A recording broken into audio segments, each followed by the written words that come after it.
سلامونه ټولو ته. په وطن کې چې روان کوم حالات دي د پاکستانی پوځي رژیم له خوا نه چې کوم ظلم او تیری روان دی، دا سړی نه پرېږدي چې په بل هیڅ موضوع فکر حتی وکړي.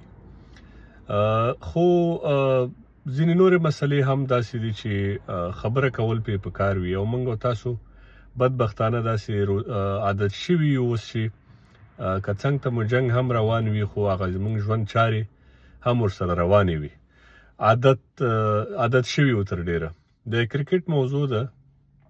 تازه افغان کرکټ بورډ د سریلانکا پر وړاندې لوبلړۍ ته د شلوریزو سیالیو او یو ورځنیو سیالیو لوبډلې اعلان کړي دي. په دې کې مهمه خبره دا ده چې راشد خان دوی له کپتانۍ لرې کړی او ابراهیم ځدران یې ټاکلی دی. ما د دوی د غوراوي کمیټې د مسؤلینو میر مبارز او احمد شاه احمدي پریس کنفرانس یوه څنډه هم واورېده. د هغوی د منطق مې هم واورېده چې د کپتان د لرې کېدو په تړاو یې کوم منطق ویلی و. خبره داسې ده، اصلي خبره چې زه څومره معلومات لرم دا اصلي کیسه نه ده چې دوی دواړو کړې ده. دواړه زما ښه دوستان دي، خو زه په دې پوهېږم چې دوی یو سمبولیک مسؤلین دي او خالي هغه سکواډونه ورکول کېږي او دوی باندې اعلانوي، دوی هغه خپل جاب خالي کوي. دا یو حقیقت ده او دا که دوی مني که نه مني هغه بېله خبره ده، خو زه چې څومره پوهېږم هغه هم دغسې ده. راشد خان انس لرې کړی او وجم او ورسره نصیب خان دوی لرې کړی او د راشد خان منطق چې و هغه د په لوبډله کې اصلاحاتو دغه راز د کوچ سره پاتې کېدل و له جانتان ټراټ سره چې باید دوی پاتې شي.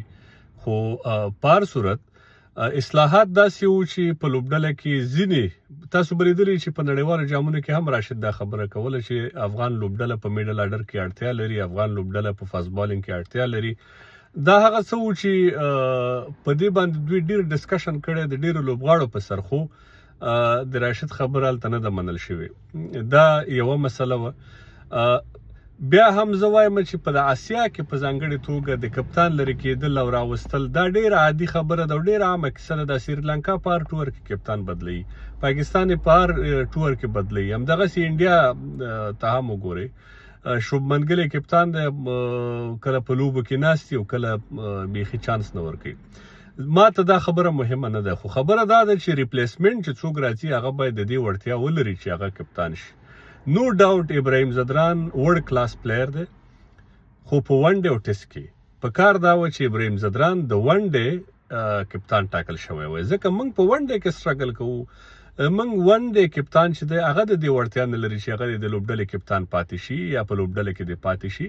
حشمت شهیدي باید لرې شوی وی.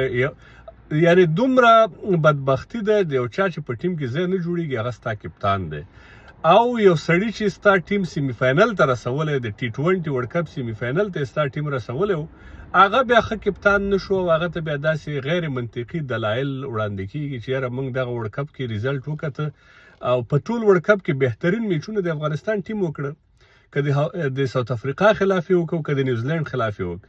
بهترین میچونه تر دې دمه د دې دواړو ټیمونو خلاف افغانستان کړي دي، بل هیچ هم نه دي کړي. خو په هر صورت